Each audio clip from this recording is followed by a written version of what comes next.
Are we? Hello. Hey everyone. Hello. Two more. Could you make Leela?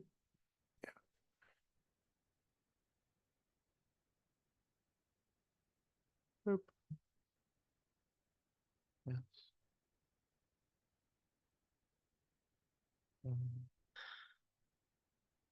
hello, Kelly and Lindy and Linda. Leona, good to see you. And Ella, Linda, Anne, hello. And Suni. And Sophie, Cleona, nice. Debbie and Leela is on the road.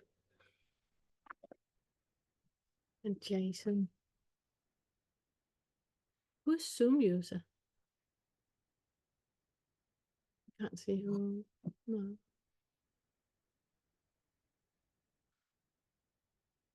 Maureen. Nick.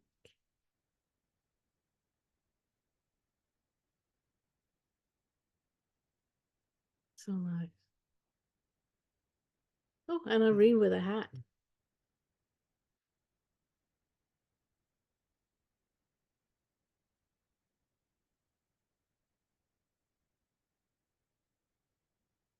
And Hey. Jason is in. Nico. And Sis.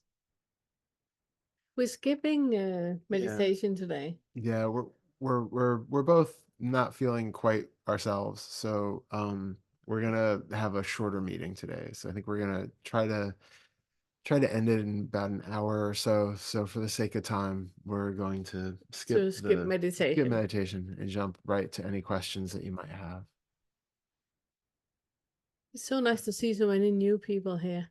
Welcome to everyone. It's really nice. And since we only have an hour, if any of you new ones have a question that you would like to ask, we're gonna put you in front of the line. So all the old ones that are here every week and feel comfortable and everything, you can ask your questions afterwards. Not saying that you're not allowed to ask, obviously, but let's take all the new ones first. And Kelly already have a question. Okay, let me Is Leela in a position? Otherwise, Leona, we can ask Leona to let people in if Leela can't. I can do it. You can let in. Here. Perfect. Thank you. Perfect. Didn't know how long you were going to be here for, or if you were. No, I'll be here the whole time if you're only doing an hour. Oh, okay. We are only an hour today. Thank you. Thank you so much. Okay. Kelly. Hold on. Let me get us. To pin us first. I know. Hi, hello, Kelly.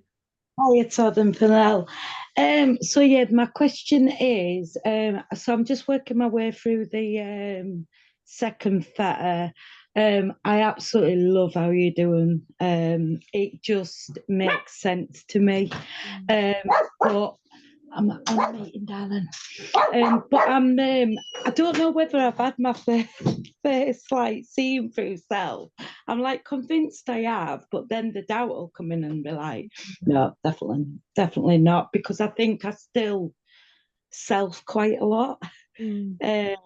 So I know you probably can't tell whether you have, but it just keeps popping in my mind that. Yeah, I think the do you want to say? Yeah, sure. I mean, so selfing comes in many shapes and sizes, and it does tend to, even after we've technically seen through the self, it's something that we can find. It comes in and out, comes back in different forms throughout while we're working with all of them, because it is all different types of identification. So, I mean, when the first thing is, with the doubt, are you finding that you have a lot of expectations and that you're like comparing what your experience is to what you have heard from other people? Yeah, I think I expected fireworks and because I've watched so many videos, and yeah, I did. I expected fireworks and this big wow, Kelly's woke up, and really, like out there. So yeah, and it's quite normal, isn't it? So I It's, probably missed it a few times. well, that's the thing, is that some people do experience these big fireworks displays, and for other people, it's a very subtle, gradual shifting of perspective. Um, so, we talk a lot about it being an issue of really believing and identifying with thoughts and feeling like there is a unified internal solid self, this internal Kelly that's really here, that has always been here. And what is your experience of those elements now? Um, so I've not done much body work, and I've started doing the body work now, and I feel like I have got more space that I can observe my thoughts more. There is a lot of toing and froing. I notice a lot of my thoughts are about doing. I do feel like a lot of the time there is the space there unless I'm tired, and then I'm straight back in my head. Yeah. So it's nice that I've got that space, but I still think I've got really big expectations. So I'm looking forward to getting to that better. Well, Yeah, yeah, if I can say, yeah, I'm please. also thinking that I think the best way to kind of discern if you are still caught in the selfing, it's if you believe a thought, because we all have thoughts, even though we have seen through self and we are awake and all 10 feathers have fallen, all that. Obviously, we still have thoughts, but we just don't get invested in them. It's more like a thought is coming up, a cloud is coming, a dog is barking, a thought is leaving, dog is not barking. It's like you are watching, when you're watching a movie and you just start watching it, you know that you're not really invested in the people. When you have watched 10 episodes of a TV show, you start to get invested in the people, and you can feel sad if somebody dies, or you can feel angry if something, is happening. You can feel on it on that level. But when you turn the TV off, it's like done. It's a shallowness somehow, if I can say it like that. I don't know if I am then. This is where I get confused because I do seem to self a lot. It's not so much negative thoughts that'll reel me in. It's like, ooh, look at this, and I'm like a moth to a flame. And then like I seem to go on a spike up, and then it's like boom. And I still seem to do that quite a lot. Can you be specific about the kind of, like, one of those instances where that has happened? Spirituality, I've turned it into so I did shamanic drumming and was doing a lot of journeying, and my imagination was running wild, lucid dreaming, astral projection, really connected with the angels, but my imagination can just run with it. And then I'm sky high. I feel like I'm floating in the clouds with the angels, and then boom, I'm straight back down to earth. And then I'm lowest at low. But what you're describing is a really good example of what I just said, that you were watching a movie and it's really interesting, or reading a book and it's a fantasy and it's a rom-com and it's a drama, and you're really invested in it, but there's nothing more in it. Is there any kind of disappointment when you have that? Because when you describe that, it's like that beautiful with the angels and the skies and all of that, and then boom, is there any negative connotation to that falling out of it? It's like a frenzy. There's also fear underneath it because I know that I'm going to fall. And then I think I go on the high because of avoidance. I feel like there's a pit in my belly. It feels very much in my belly. And like it comes up occasionally, and I'm really, really scared of it. It just feels like it's going to swallow me whole. It's a really nasty, horrible feeling, and I'm scared, I'll be honest. So when you say that you're falling, is that a negative experience that you're falling? Yeah, it feels like 1 minute it's very black and white. So 1 minute it's white, next minute, boom, it's black. Hmm. Go ahead. So would you rather be on the high than on the low? Do you rather be in the white than in the black? Is there preference? The low actually feels more authentic, whereas there's a lot of denial in the high, and a lot of, I feel like, lying to myself, saying, "Oh God, I've got it this time. I'm going to wake up." It just feels false. Whereas even though I might feel rubbish in the low, it feels more real. So what is it that makes you drawn to that high when you know it's inauthentic? When it doesn't feel like Avoidance. Okay. Avoidance of I get a little. I've had a lot of childhood trauma. I know that it's only stories, but it's still got to come up. Yeah. I have counselling. I am going to do some more. I'm not too sure what it is, but it just feels really horrible and overwhelming when I get a taste of this thing. And I think I just run for hills. And I think that's when the seeking will really, really kick in. Yeah. And then it's almost like it's got to burn out, and then a drop, and then I'll deal with the low a little bit. Yeah. Sounds exhausting. I'm sorry. Very. Yeah, I'm sorry. Yeah. When you, am I interrupting you? No. When you are in that position that you know that there's something more and it's really, really uncomfortable, can you be in a body in that moment? Because if you, for example, now, if you think into, there's lots of childhood trauma and there's lots of things that needs to be looked at and it's painful and uncomfortable and you need a counselor for it and all of that is in the future. It's not here right now. Right here, right now, there's a bum on the seat. There's an inhale and an exhale. There's a conversation with the two of us. It's afternoon. There's not really anything else. And then you can take like one step. I usually use the comparison with having a headlight on. It's nighttime to have a headlight on. You can only see that far, and whatever you can see is the only thing that you need to concern yourself about, because you can't see anything further. You have no idea how you're going to react and where you are in life when you're dealing with the trauma. The only thing you know is just what is within your sight right now with the headlight on. And that's the bum in the seat conversation with us, and that's basically it.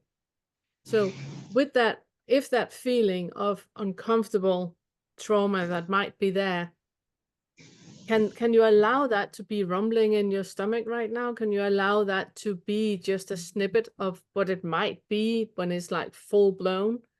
But right now it's just coming a little bit up to, it's just telling you there's something here that you need to look at some point.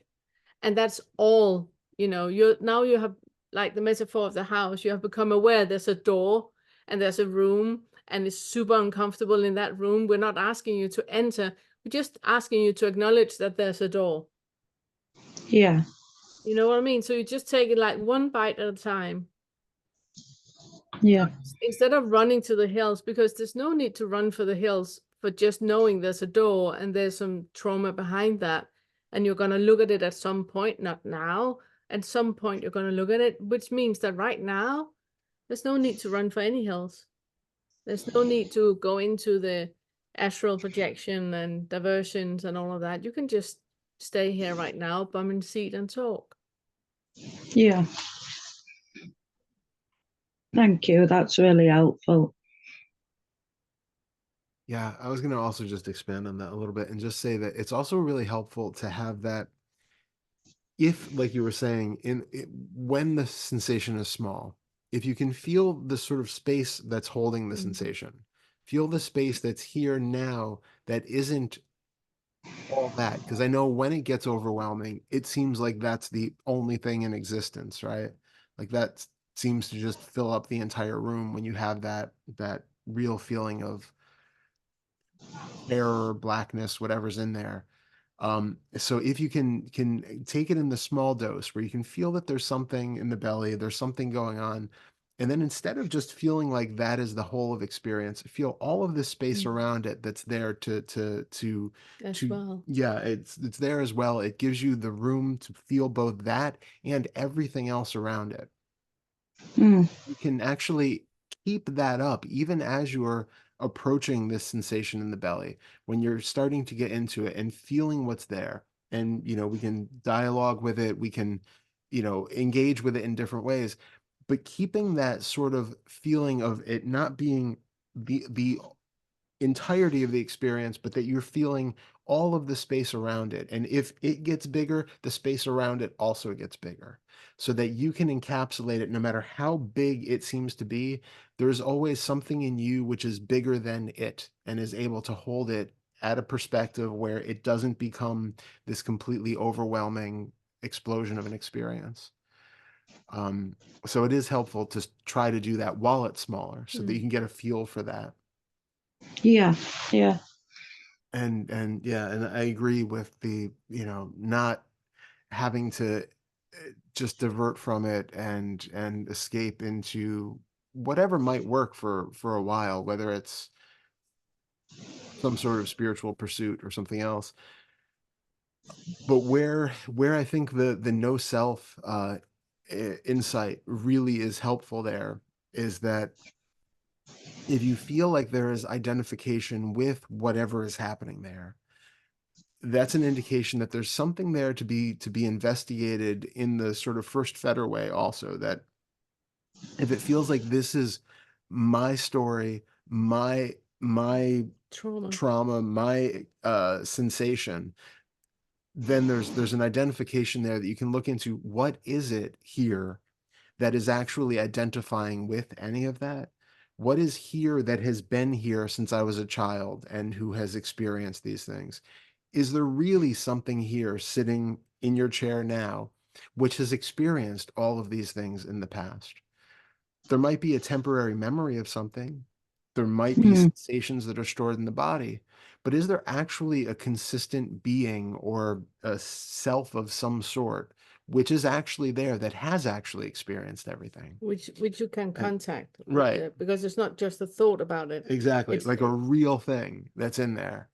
And if not, that leads to more of that spaciousness where you can recognize that that sensation is not your sensation.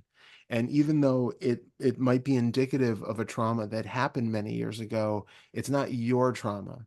And it's not something which has to um, be owned in that way. It's just like the thoughts that you were describing, where a thought is just passing through.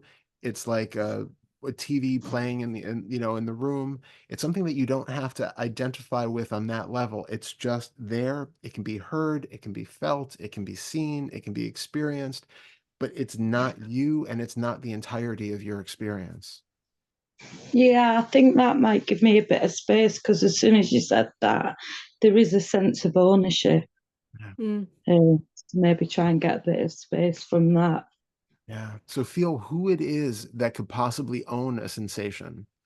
You can do the inquiry into your experience to see, in the five senses, where can you find anything appearing now that could possibly own a sensation? If Okay. if there is a physical sensations in the body, can those physical sensations own another physical sensation? No. If you have if you have sights of the room around you or mental images of memories or anything else, do those images, visual things in your room or memories, can they actually own a sensation? Are they indicative of a person who is here, or are they just uniquely appearing individual sights? Yeah. When you put it like that, it sounds really simple. It It is. is It simple. is. Yeah. And it's just break You, down your experience. Sorry. yeah, Yeah. it sounds ridiculous that I've took ownership of it when it's like that. Yeah, I will try that. Good. So break down your whole experience into each sense and be like, is there anything in this sense field which can take ownership over this? Is there anything in this sense field? What is here that feels like a me who can take ownership? And just see in what senses that seems to be appearing and then let that dissolve. Hmm. Thank you. That's so, so helpful. Okay. Thank you both. Really happy. Thank you. Really Look happy. forward to hearing how it works out for you. Yeah. Keep us posted. Thank you. Thank you. Bye.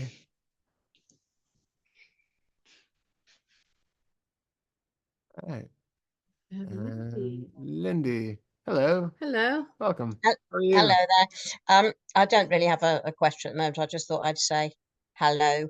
I go to Vince's group. I've had Amazing. a brief email chat with Todd. And I'm just I'm still on Fetter 1, or I've circled back to Fetter 1, having dabbled in Fetter 2. Just trying to go slowly and be gentle. Yeah. And I've been watching back your past meetings, and that's really helpful because so many of the inquiries that you do with people have a resonance Yeah. here. Yeah. So that's what I'm doing at the moment. But I'm sure. So happy to hear. I'm so happy you're in Vince's group as well. Mm, It's really, really a good group. It's a very good group to be guided, because it's open like it is, and there's so many guides there. It's really, really a good group to participate. I'm happy you're there. yes. So I'm so that's happy you're me. here. I'm happy you're here. Yeah. Thank you. I'm sure there will be inquiries that I want to do. But that's about it for now. So anyway. Amazing. Thank you so Glad much to for have you checking here. in. Yeah. Thank you so much for checking in. That was really nice. Yeah. We'll see you soon. Thank Yeah. you. Thank you.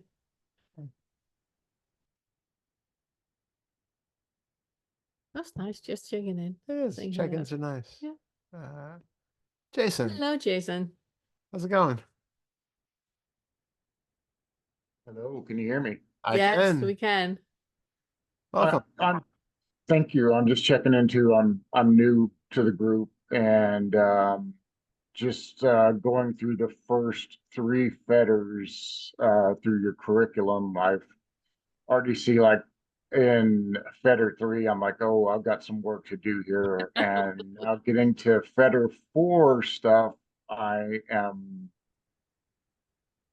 Yeah, I'm not even sure that I'm ready to tackle that. I really feel like I'm going to need a guide on this one, so I'm going to have to get with you guys for some in-depth uh, going over stuff. But yeah, this has been very interesting, and uh, through that uh, first three fetters, I feel really uncomfortable raising my hand and speaking out. And I realize that that's something that I need to do because uh, I get real comfortable being the lone guy in the corner that doesn't say anything, you know what I mean? And so this is me kind of stepping out in faith, or whatever, I guess you might say. And one thing I wanted to point out that I thought was really interesting was the last 2 weeks, while you guys haven't had the groups, I've had my own therapy going. My mom showed up to do some family stuff, and I'm like, holy shit! No wonder I am so fucked up. It's You really know, good to have that experience, isn't it? it is. It is. I know that Pernille talks about Ram Dass. If you think you're enlightened, spend a weekend with your family. I love that saying, and it is just so true. And the thing that I saw with her being here was just like the patterns. Yeah. Because I bitch and moan about everything. I have got a super life. I couldn't complain about anything in life, And and I yet, can find to bitch and complain and compare everything that I do. And my wife is like, you complain about everything, and I do. And you know, I broke through that first fetter several years ago, and it's like this journey's been just unfolding in a way that I couldn't have predicted in any way. I've been working with Angelo since kind of he came out on the scene. It's when, you know, the kind of first fetter fell for me, and and I've had even deeper insights since that time. And it's just been over the last few years. It's like things are just kind of like going, but I don't know in what direction, right? And then just out of some weird thing, just because I watch non-duality content, one of your videos came out, Pernille, and it was the first thing I'd heard from you. Mm. And I'm listening to you talk about the self, and I have this internal argument going on in my head going, no, that's not right. And I hear this other voice going, what are you talking about? You've already done the work. You know you don't exist, but you're having this stance like, no, I do exist Yeah. going on, you know, and I'm starting to see this internal conflict Yes. still going on. And I think Angelo talked about this several times in the past. You know, he's like, you get to a point where you can't ignore Yes. the shit that's going on, the Yeah. stuff that you, Yes. uh, And I can also tell you, it's now it starts to get really fun. It's now yeah, all the good stuff starts, because it's now you're gonna have, and it helps a lot if you know that there's not a separate self. There's no Jason to be protected in any way. It's just seeing these things and, you know, experience it and going, wow, you know, it's yeah, now all the fun starts. It really, yeah. really is. Yeah. It- When you say that you can feel with the fourth feather that you're not right there yet, what is it that you feel? Do you still have that idea that it is an alternative to what happens? Like, no, because when you say that you complain a lot, right? It's Mhm. like, you know, things are as they are. So the coffee maker broke this morning. There can't be any complaining about the coffee maker breaking, because there's not a reality where the coffee maker did not break. So you can't complain about that. Oh, right, it was today the coffee maker broke. I did not know that. I thought I was going to have coffee this morning. It broke. Now I'm not having coffee. The coffee maker broke. That's it. There's nothing more to talk about. That's the fourth feather. So there's except not, you know, pardon? except for the fact that I don't have coffee, and that's what I'm going to complain about, right? And Uh-huh. and I see exactly what you're talking about, and that's where I find, you know, like I can recognize that it is what it is, right? What isn't is the thing that we're clinging to. Yeah. And that's where I recognize that I have this pattern. I'm still clinging to what isn't. Yeah. And and trying to break that is it's quite difficult. Yeah. It's quite difficult. Yeah. But just recognizing that you have that pattern, I think is it's kind of like being an alcoholic and knowing that you need to quit is Yes. recognizing that you have a problem, right? Absolutely. Yeah. Yeah. In No, go ahead. the Sorry. in the fourth feather there's an inquiry. It's called the mirror of complaining. When we're done with this session, I would recommend you to sit down, take just, you know, a half an hour, I can't remember how long it is, and just sit down and do the mirror of complaining, just to see how it is, because it is a reflection of the bubble, and you will have some insights. Have a notepad next to you, make notes, because you're gonna have a lot of insights, I'm sure. Okay. It's not to get rid of you anything. Yeah. It's just, while I remember, do that and then Yeah. get back to us how it goes. For sure. But you had something Yeah, you wanted. well, I was just gonna say too, to just being aware that the you know, if you're clinging to something that it seems like you want, 4 and 5 are mirror, they're two sides to the same coin. So if there's something that you feel like you're clinging to the fact that, well, the coffee maker broke, I wanted coffee, and now I can't have coffee. It's really the fact that you are fighting against whatever is happening in this situation that feels really uncomfortable about not having that coffee. Mm. Why is the issue of not having that coffee being such a problem for you right now? What does that bring up? What would having that coffee keep you from having to feel that you now have to feel? And so it's coming down from not just my issue is I really want coffee to like, why do I need that coffee right now? What do I not want to be experiencing that I am experiencing if I don't have it? It's where I really love Todd. He's doing some he has a series called Daryl and the Wheel of Identification. I don't know if you watch those, but they're really, really good. But Daryl, he has a lot of dogs, and the dogs, when they're in the room, they want to get out of the room. And when they're out of the room, they're scratching on the door because they want to come back into the room. And it's such a great metaphor for people in the fourth, fifth fetter, because we don't want what we have right now. We want that, but we don't know what that is. So when we get that, we still feel, oh, I don't want that, I want something else. It's because it's not about that. It's not about which room the dogs are in. It's the internal feeling about uncomfortable, that is uncomfortable. It's that we don't want. So it's not about the coffee. It's not about the complaining that you can't have the coffee. It's about a feeling inside of you that surfaces that you don't want, that the coffee would be able to divert from. Yeah. And I recognize it because I have that in everything in life. It's not just the coffee. It's, and the crazy thing is like the world could be on fire and I'm like, okay, that's just the way it is. But it's, my kid forgets to take the trash out, and then I blow up. That kind of it's the simple little mundane things in life that I can just flip a lid over or have any kind of reaction to when there's not even one needed, right? Yeah.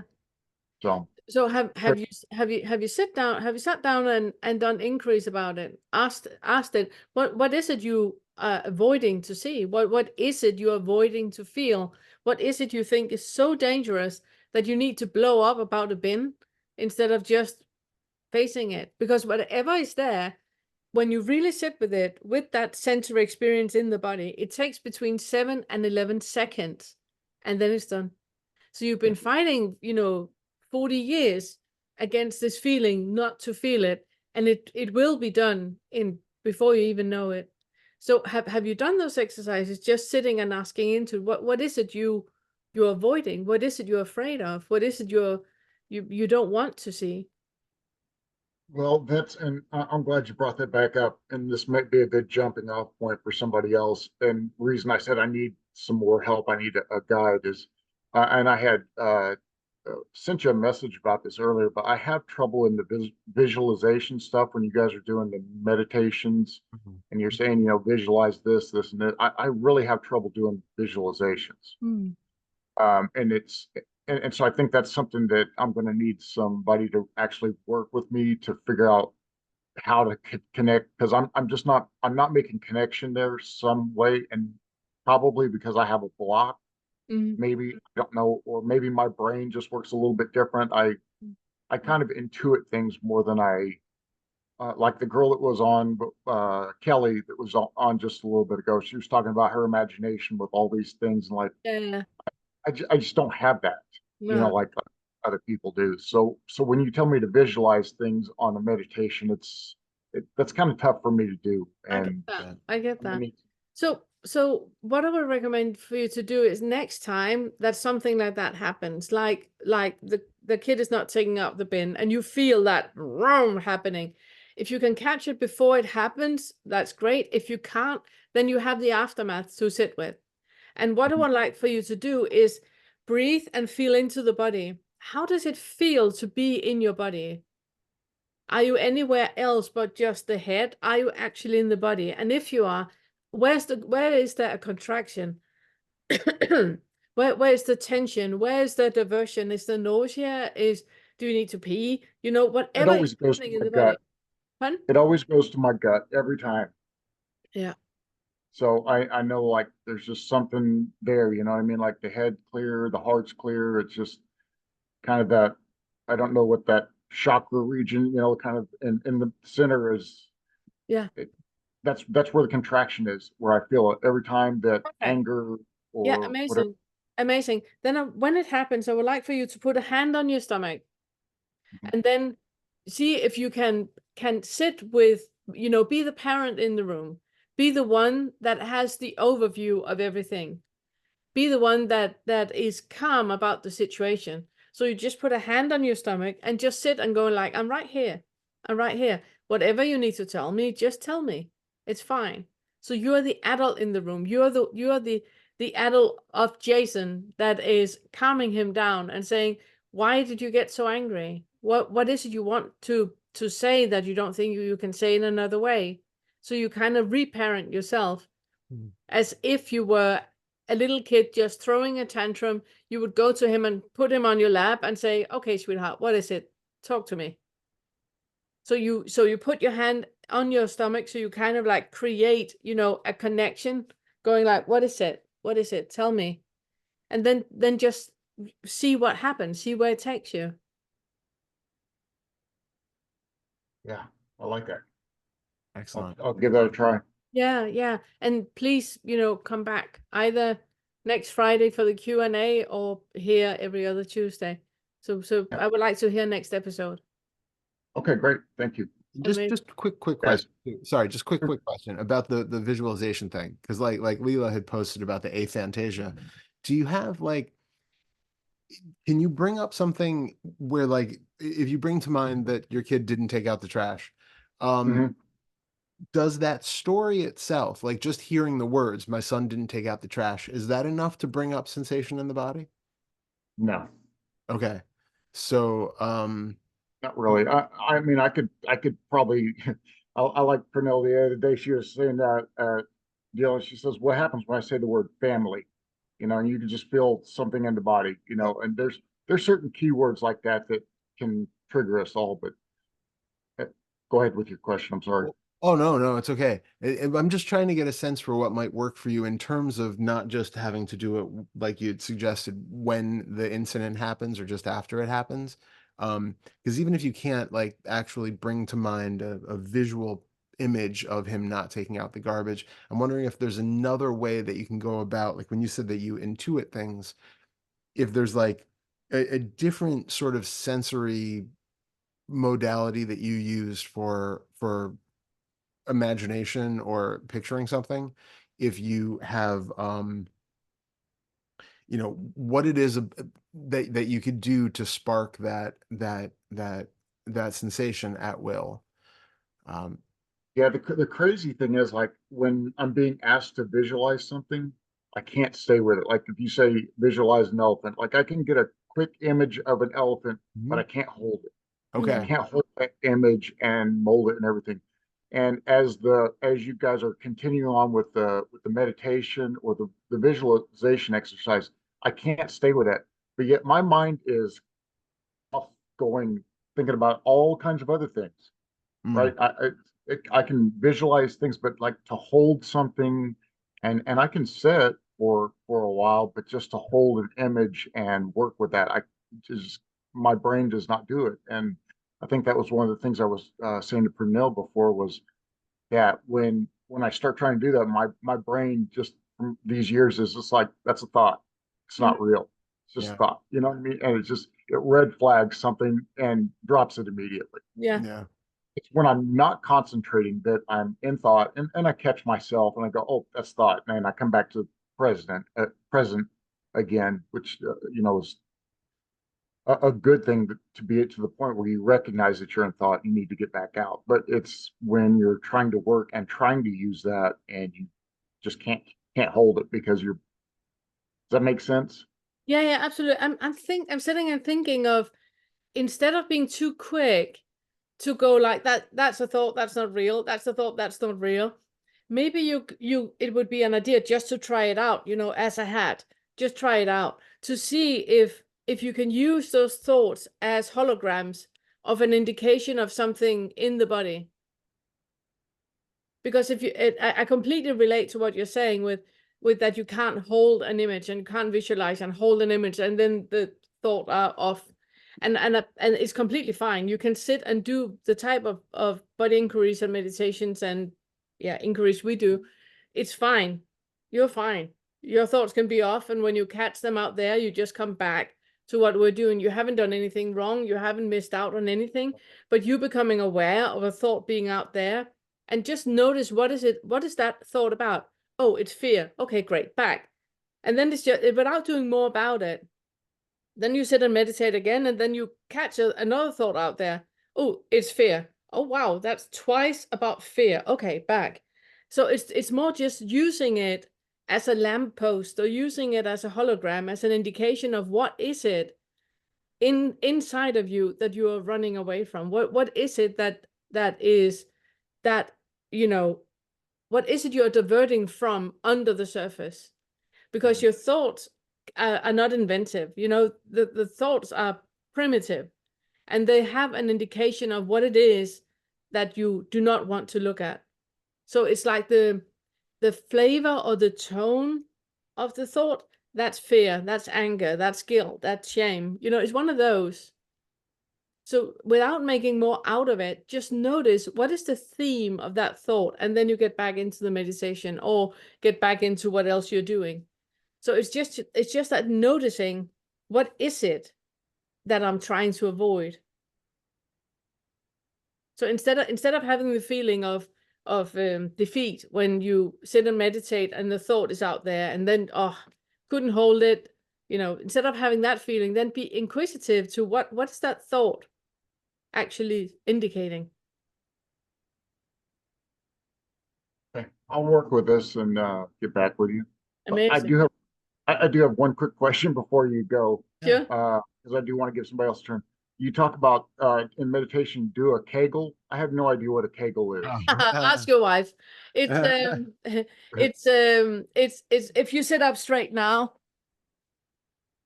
and then you do a tension between the anus and the testicles. Can you do a tension there? Mm-hmm. If you imagine that tension is going all the way up the spine, and then you hold it. Exactly, you're doing it right with the breath. Perfect. Okay. And then you inhale, and on your exhalation, you let go of the Kegel. Okay. It's a way to strengthen the pelvic floor. It's a way to strengthen the core, and it's a really good way to get in contact with the body here. Because you can't do many other things when you're doing a Kegel. Thanks so much. You're so Thank welcome. you. It was You're good so meeting welcome. you. So good meeting you. Yeah. Thank you for being here. Thank you. See you again. Bye. I think we have Amanda. Amanda. There we go. Amanda. Hello, Amanda. Hello. You hear me? Yes. Oh, good. Cool. I did it. This is like one of my first Zooms ever. So Amazing. It's Amazing. exciting. How did you manage to be without Zoom? that's a good question. I don't know. I just Another day. Lots- Yeah. I'm busy, so I guess Yeah. that's that. But I just want to say first, thank you so much for both of your YouTube videos. you. They've been extremely helpful, and I love them. Thank you They're so great. So thank you. I wanted to share, I thought, just a really quick experience that I had that I thought might be relevant and helpful for other people in the group. And then I have a little question, if that's okay. Sure. I know a lot of people talk about feeling tension or tightness in their different chakras. And for me, I feel like even before I'm talking like decades, I've always had this tightness kind of right here in my chest, right where I would imagine my heart to be. Like it feels like a gripping, or like it's hard to take a deep breath in, and it's very tight, it's very uncomfortable. I mostly would notice it when I would lay down to go to sleep and be quiet at night, or when I would read, or just anytime I was very still. And this is before I even really got into meditation or non-duality at all. And it was really frustrating, because I would think, I want to go to sleep, and this is so uncomfortable. I want to read my book, I want to pray, or whatever I want to do. But as soon as my body got really still, it would just come up. And then when I started meditating, I really noticed it, and it would really almost stop me from meditating, because it was so incredibly uncomfortable. It would just get stronger and stronger, and I would just say, fine, I'm not going to meditate. Well, as I started learning more about non-duality and the different chakras and energies, it dawned on me that my mind had made a story that it was a negative, bad feeling. Mm. And because I had labeled it from the beginning, like I said, before I even really learned about meditation, or even before I learned that thoughts were not my own creation, they were just happening. Before that, my mind had made a story, and I had just believed this is a bad feeling. It shouldn't be here. And just forever and ever and ever, I continued this story of this shouldn't be here. This feeling is uncomfortable. It's annoying me. It's making it so I can't read or go to sleep. But it was, I don't know where it came from, but one day, maybe a month ago or 2 months ago, I just questioned it. I questioned the story. A question arose and said, is that actually bad? What if it wasn't a bad feeling? What if it was a good feeling? Then what? And so I thought, I'll try that story out.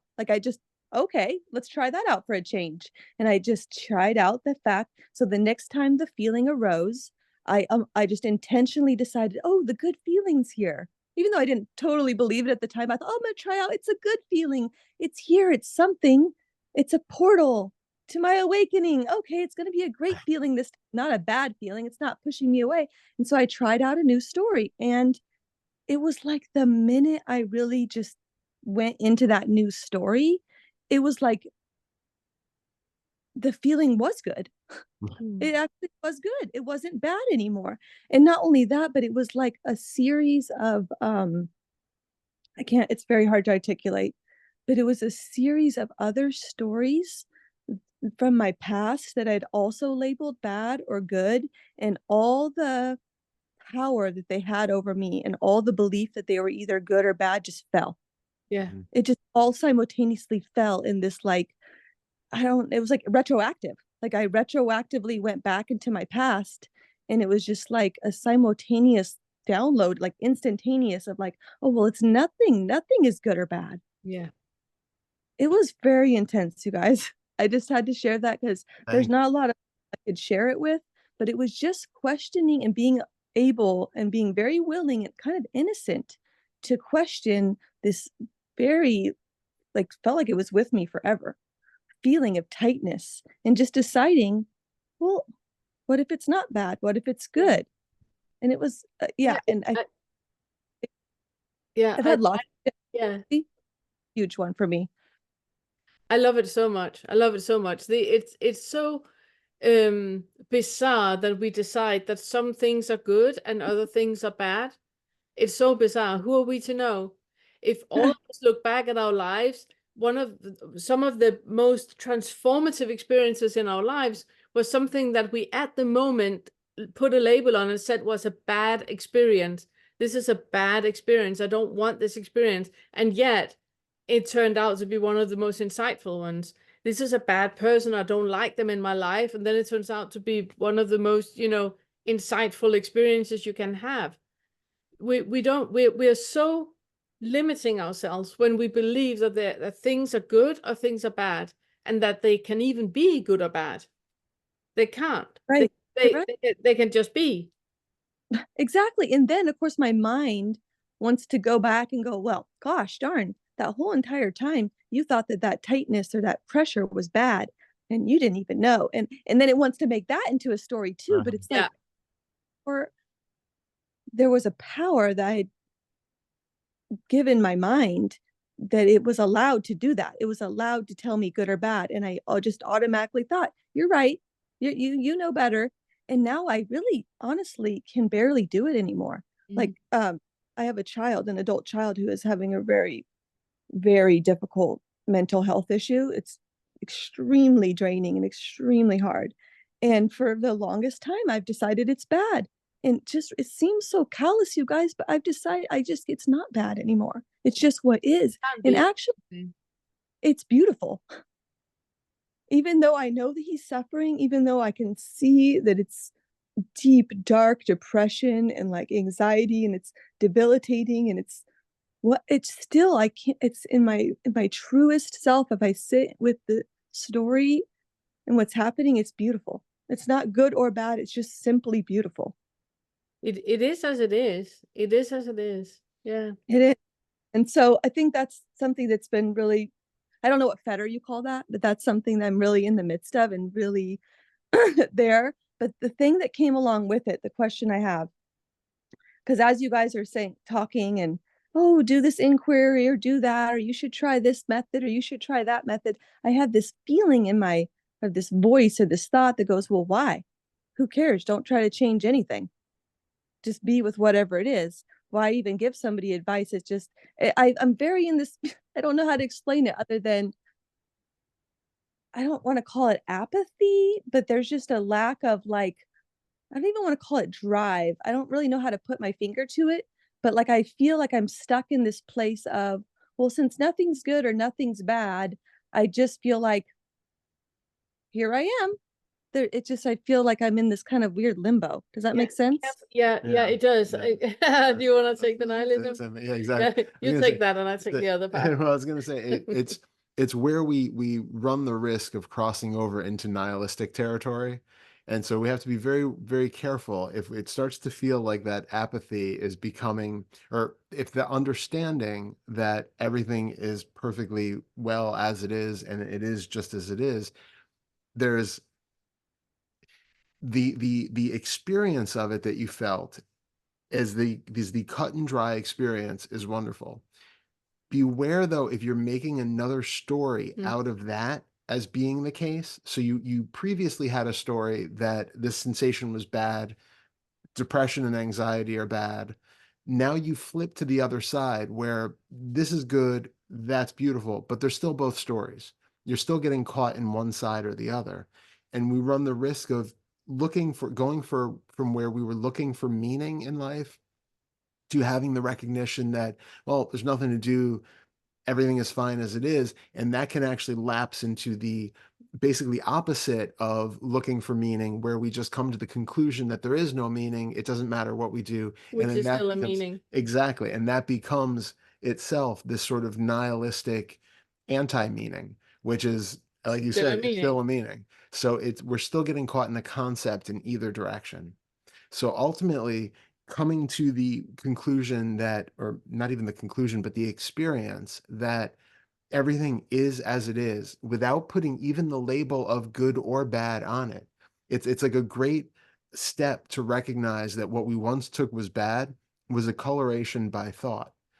And then we can recognize that if we put this different thought over it to color it positively, all of a sudden we can experience it positively. And that's a huge insight, and that's amazing. But we don't want to take that one as truth either, because that still gets us caught into the concept that everything is just beautiful and perfect. We want to have that sort of even balance, or in the mid range, where the middle path, where we're neither considering anything as absolutely perfect and wonderful and great and beautiful and I love it, or absolutely terrible, I hate it, want to get rid of it, can't stand it. There's that just equanimity, that ease with everything that's there as it is. And it Yeah, I also would love it. I would say, like, I was talking to my teenager about it, and I said, it's like if you had an avatar, like, and you could pick whatever you want your avatar to look like, and you know how you can pick that. Oh, and I have this shirt and I have this type of hair. I just really wouldn't pick any of it. That's how I feel right now. Like there's nothing that's like, if I just, it's not like I like it or don't like it. It's just like if somebody said, here's all the flavors and colors, I would be like, eh. yeah, which can Which feels like really free and very peaceful, because okay. I was a very controlling, you know, I children, and I'm a caretaker, and I serve people. I want everyone. I'm a very people pleasy. You know, that's been who I've been. So it feels very free, actually. And so maybe that's the part I like about it. Like, Yeah, I'm that actually brings up an alarm Yeah. bell in me. Yeah, That brings same. up a huge alarm bell in me, because if you have the tendency of the chameleon, I don't know if you have watched those lessons yet in the second Fetter, where I talk about the chameleon, the passive aggressive bully, and the bully.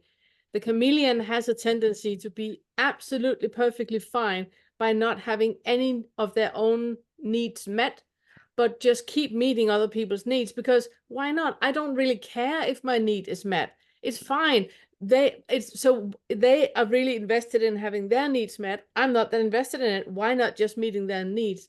That's a huge red flag. It's a huge red flag. And it really is, like Todd said, you really need to be very, very diligent, because right now your trauma is taking you for a trip. Yeah.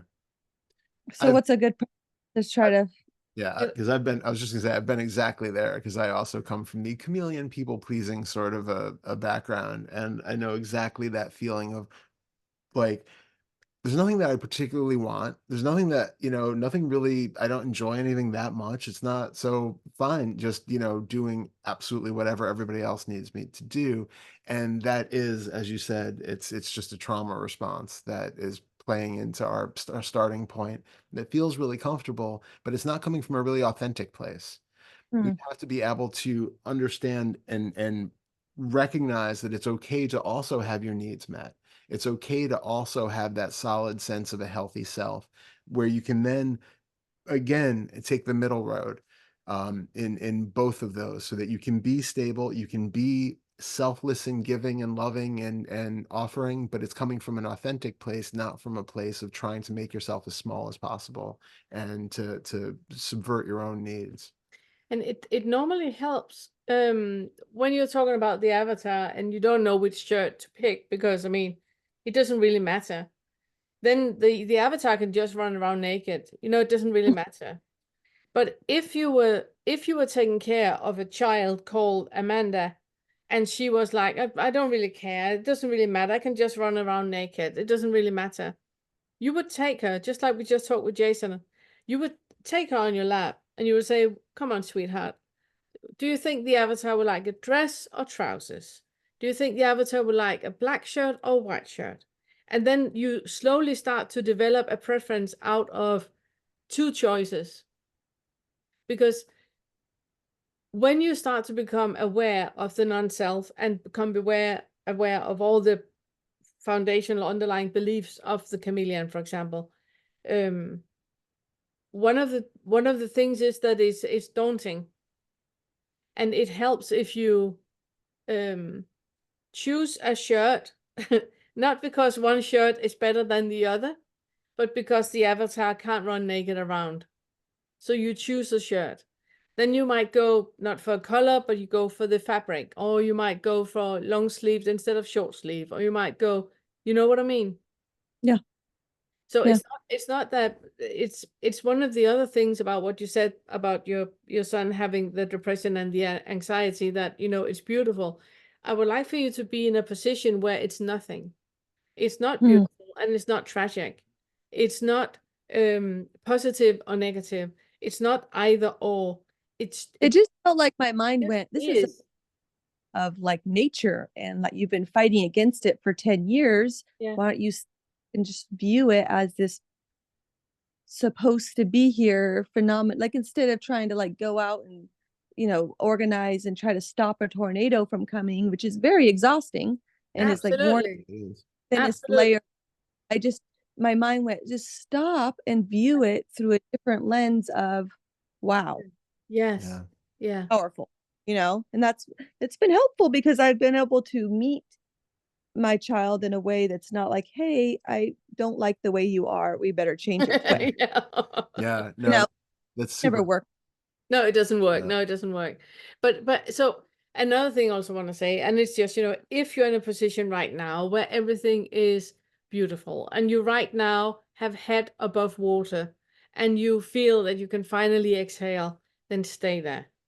You're Yeah. not in any rush. When your body is ready to move on, you move on. Until then, just stay where you are right now, where everything is fine. There's no preferences. There's nothing that is good or bad.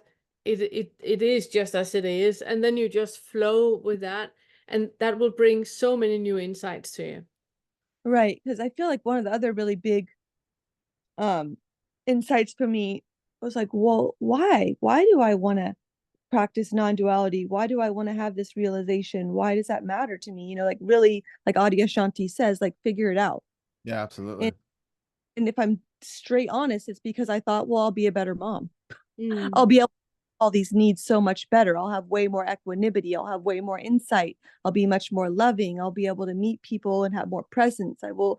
And so when that dawned on me, I thought, well, darn, that's true. It's very true. Should I just stop looking for it then? Is that like the absolute wrongest reason in the world to try it? No, well, I would like for you to write all of those things down, because all of those is giving you an indication of how you view you. Mhm. You view you as a person that is not loving, that is not kind, that is not equanimous, that is not doesn't have surplus, that you view you as the opposite. And that entire list is going to be so useful for you when you come to the fourth and the fifth fetter. So I really, Okay. before you move anywhere, write all the things down, all the things that you hope that awakening is going to bring to you. Write all of it down, because all of it is useful. It's indicating how you actually see you, and that's super, super useful. Okay. Okay, thanks. That was helpful. Amazing. Amazing. Yes. And come back and tell us the next chapter. I'm looking forward to the next chapter. Yeah. Absolutely. I just one quick little thing. It's just a helpful, because you had such a great insight with that, and I think it's just something helpful for not just you, but for everybody, to recognize that because you had that like sensation in the chest, and then you actively put a different label on it. Absolutely everything that we experience, all of our emotions that we feel like are so real, even the depression and the anxiety and all of that stuff, is literally nothing but what you experienced. Mhm. It's a sensation in the body, and there's a thought about it. And if we have depression or anxiety or um, uh, literally, I mean, even joy and bliss, no matter what it is, the full range of the emotions, there's always a sensation happening in the body, and there's some sort of thought which is putting a context on it. It's coloring it in such a way that it's about this, it's because of this, I like it, I don't like it, it feels really good, it feels really terrible, and this is what its label is, and this is what it means. And all of that, that's why we're so adamant about breaking down emotions and everything into the constituent parts of sensations and thoughts, because then you start to recognize that it is completely arbitrary that we have decided that this sensation in this context means this thing, and in another context it means something else. Right. I feel like just doing it with the color. Like every time I see the color red, it's absolutely means I'm having the worst day ever. But if I see the color blue, oh, it'll be the best day. Yeah. Exactly. It feels very kind of silly to me now. Yeah. Do you care Exactly. a little quick insight story I had recently? Yeah. I was on a hike with my husband, and we were walking through the woods, and he tells me, "Oh, this little patch of woods really reminds me of my childhood. I used to go off into the woods all the time in this little pond." And I thought, "Oh yeah, so did I." It brought me back to this really young childhood memory where I would go off into this little spot in my family's property, and I had a little imaginary world, and I had a little imaginary self, and I had a little imaginary everything. Like it was, I labeled all these, the pond was this and the tree was that, and I was this and I was a whole complete different avatar. And I was very into this little character. And every time I went to this pond, would put on this persona and I had this character. And every time I left the pond, I would leave the character at the pond. And I loved it, a little imaginary spot. And I remembered it so incredibly intensely at that moment. It was just like and then I remembered, I'm trying to articulate it, doing that for who I really am now too. Yeah. It was it literally floored me. But remembering that, it was like, oh wow, I did it with who I am now too. Yeah. And exactly. I just saw it. I saw it so clearly that who I am now, all my preferences, the way I've interacted with people, the way I label people, the way I label myself, I did that exact same thing. But I never go. I would just leave the little pond girl at the pond, and I would come back to her. And sometimes when I wasn't at the pond, I would think, oh, I want to go back to the pond and visit my little pond self in my pond world. But then with the Amanda that I am now, I'd never let it go. And I held on to it for so long that I forgot how to let it go. Yeah. I love I had that recovery very recently as well. And it was amazing, you guys. And it was just like, it was so, I guess, to sound cliche, like paradigm shifting. Yeah. It's the same as dreaming, that we believe we have this idea that we go into a dream at night and then we leave the person here in reality and are in the dream. And when we wake up, we leave the dream and come back into reality. There's no difference. There's no difference. And I could see how everybody else was doing it too. Yeah, absolutely. 100%. And it was so like adorable and sweet and like, I don't know, it was just so amazing too. Like everybody did that, and everybody believes in their little characters so incredibly strongly, and it was just, I was in awe. Yeah. Love Pretty it. cool. Love it. Thank you for sharing. Thank you so much. Thank you It's so much. great seeing you. Thank you. See you Thank soon. you. Bye. It's 1 o'clock. Okay, do you want to just do Anne? Yeah. Are you up for it? Yeah. Okay. All right, and last one. Last one. Hi, Anne. Hello, Anne. How have you been? Oh, you're Oh, you're muted. muted. Yeah, let's unmute you. You need to unmute first, friend. Sorry, Hey. I'm not with it. First thing I Okay. said was thank you so much for taking me now. I know you want to get off, so I'll try and be brief. I've got chronic fatigue, apparently, and I've been in denial for quite a lot of years, probably 10. But it does seem to kind of get worse with age, and I know it's a label, but it helps to know what I'm dealing with. And it's quite a relief to come out of denial with it, because it leads to all sorts of other problems when I don't manage it well. But yeah, so I just wanted to mention something. And I'm in a crash at the moment. I'm just coming out of a crash, so my cognitive brain fog and it's not that good. But yeah, so yesterday I was fully in it, and I knew that I'd feel better if I went to sleep, but I couldn't get to sleep, because I'm a different person when I've had enough sleep. That's how it seems. And but I couldn't get to sleep, and I was meant to go and see my daughter. But when I'm like that, I don't want to do anything at all, and all I want to do is sleep, but I can't sleep. And but nothing helps, because I can't do self-inquiry in it, it seems. I can't listen to teachings in it. And I've got so many tools over the years that just don't seem to work, because it's like, in those times like yesterday, if someone said to me, you've won £10 million, not that I'm money orientated at all really anymore, but it'd be like, all right, okay, thanks. I can't watch a really good movie. I can't. It's like a deadness is the only way I can describe it. It's not like a normal tiredness. It's a very weird place to be. And it's like, Kelly mentioned black to white. It is black to white. It's like being the person I was before non-duality, identified. And the only thing I've got for it is acceptance, which now I've come out of denial, there's more acceptance. And waiting for it to pass, which is kind of weird, because I know there's no time, but I've got to deal with it. It seems on a very relative, not a non-dual level, a very human level. And I just wondered if you could say anything about that. I'm sitting and thinking, I know that this is not like normal, but I would recommend you to get 2 different amino acids. Do you have pen and paper? Yes, I have my phone, which I'll write them down. It's a combination of amino acids that together works on a cellular level that is gonna help you with the fatigue.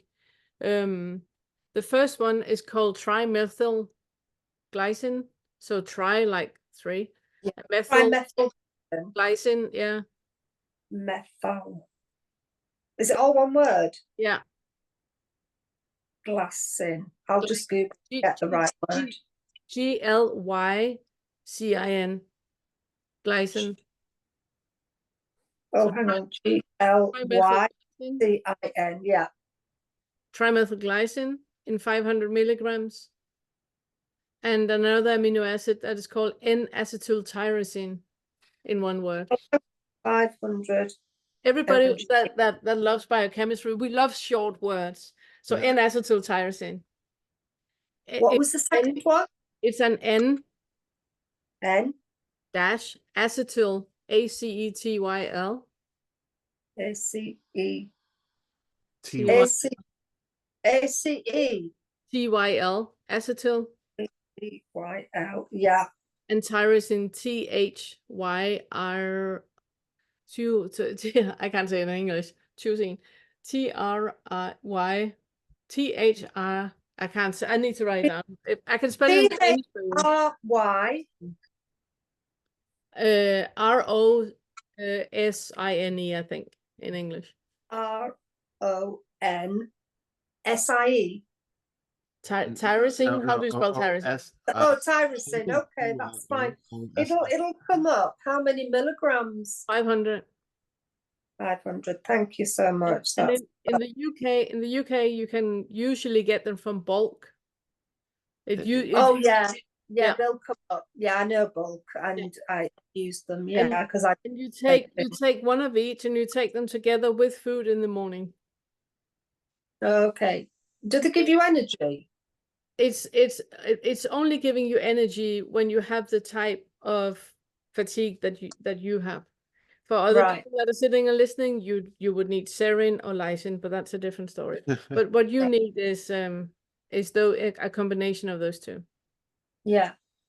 Just a word on that, because you just triggered something else for me, because I kind of believe that if there's something positive in this illness, it has stopped me, because I used to go a million miles an hour. Yes. And by the end of summer, when I've got more energy, I can start getting into that mode again. Yeah. And then crash. So it's kind of learning.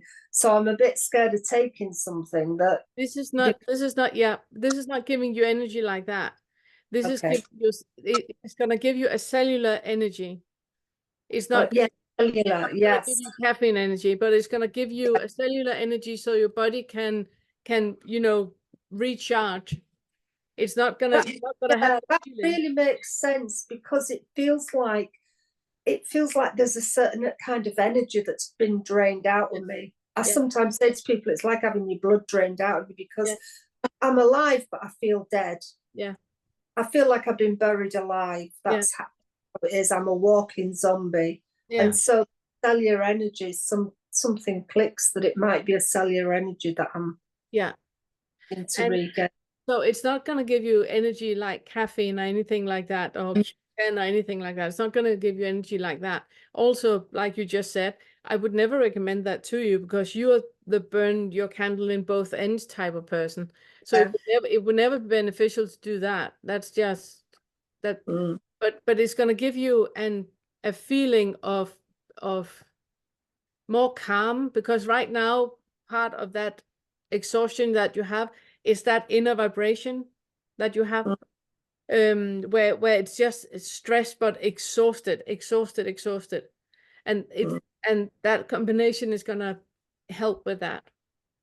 Oh, that's amazing. Thank you. That sounds great. I'll definitely get that. I'll try anything. I've tried loads of different things, but it's, I know I've heard all the illnesses that you've dealt with, so I'm sure you've dealt with this kind of exhaustion within them. So it's trusted information there. Yeah, thank you for that. And normally for anybody else that has that type of chronic fatigue, then it's usually serine that you need, and not the combination I just talked about. Just want to say it so people don't go out and get the other combinations if they don't need it. Okay, well, that probably answers my question, really. Yeah. But as you said, Anne, it's really good for you to notice what is the benefit of this situation. What are you actually enriched with having this situation? What is it that you are avoiding doing, like burning your candles in both ends with this situation? Which means that you're starting to see your life from a different angle. It's one of the advantages also, for example, by having migraine, you can't think. It's a huge advantage because the people that get migraine are the ones that are very much in their mind all the time. A broken leg, they will still go to work, but migraine, then they can't, and then they stay home, and that's the benefit. So whatever disease or illness that we get, always look into the benefit. What is the benefit of being sick today? What is the benefit of breaking your leg today? What is the what is it that you can actually use for something positive that you would not have had the opportunity to if this hadn't happened? Yeah, I think it's a similar thing, like the migraine. I had a lot of trauma, and I've spent a lot of my time disassociating. And I think that the illness is teaching me to be in my body, teaching me to rest, and teaching me to learn what my feelings are. And there's a lot of, shadow work coming up now, as in memories and childhood trauma that I'm working on. A thing I would like to also to just say, your last thing I would like to say is that also use this opportunity for practicing asking for having your needs met. Not manipulating people to meeting your needs, but you very clearly stating your needs. I would like a hug. Would you like to get me a glass of water? Instead of going like, oh, I'm so thirsty, asking clearly for your needs, because it's one of those things that your childhood trauma have taught you that it's not safe to do that. So I would like for you to experience that it is safe now, because you got Anne in the room. Anne is the adult in the room, and Anne is helping you if it's difficult. Yeah. Yeah, definitely. Yeah, it is something I find difficult to do sometimes. Exactly. Yeah. Getting me a drink of water, a cup of coffee wouldn't matter, but like, I'd never asked my stepdaughter to do anything, or it's quite difficult. Yeah, I'll look at that. Exactly. So use the opportunity now to practice that, to make sure that your needs are met, and you ask for your needs to be met. It's a bit of a difficult one because I don't really have that many needs that I need meeting, to be honest. I live on my own, but I it's not really coming up for me that I would need to, and I have two good friends that I know that they just ask me. But that's another thing. That's about you not noticing, because I'm very much like that as well. I can do everything. I mean, I don't need anybody to do anything for me. I'm so independent. I can do all of it. That doesn't mean that I'm supposed to. There's something to be said about having people in your life that you can ask for help. Even when you don't need their help, because you can do it. Of course you can. But sometimes there's something to be said about that action, both from the other one to give it, but also for you to receiving it. It is a practice in receiving. Yes, it is. Yeah. No, I totally get that. I totally think that's an area that I do find difficult. It's just more that there's not many opportunities come up to ask for something. But I know if something does, I'd find it difficult. Yeah. I recognize that is something I would find difficult. Yeah. It's also something about meeting your own needs, though, too, and recognizing when you aren't meeting your own needs. So it can be from the outside, but it can also be you staying up later than you really should, or pushing yourself in other ways so that you're... When you finally have energy, then you do lots of things because, the windows and the cleaning and the laundry, and I finally have energy, now I need to do it. That is not meeting your needs. Yeah. You can ask a friend to come and do your laundry or do your windows. Yeah, that's what it's a constant lesson. Because, I mean, even Sunday I stayed up really late on Vince's meeting because it's a great meeting, as you said, and then that's what's caused the crash. Because I just went too far, and it's taken a long time for me to learn my lesson, or I love clothes shopping. If I do overdo things I enjoy, I can't do too much of because I crash, so it's a constant lesson. And then when you have a good patch for a while, you can forget, and then you're back to square one, sort of thing. It's a constant learning curve. But it is about getting to know what I need and being gentle with myself and loving myself, self-care. That's massive Yeah. in chronic fatigue. I found there's some great lessons in it. I mean, Amazing. Sure. I have to say it's changing my life. It's changed my life unrecognizably in a good way. Yeah. Yeah. So happy to hear that. Yeah. Even with the Amazing. clothes, I'm a bit of an addict because it was my profession. And, you know, luckily I send everything back because I can't afford to buy all these clothes, but it's such an obsession for me from my career days and habit.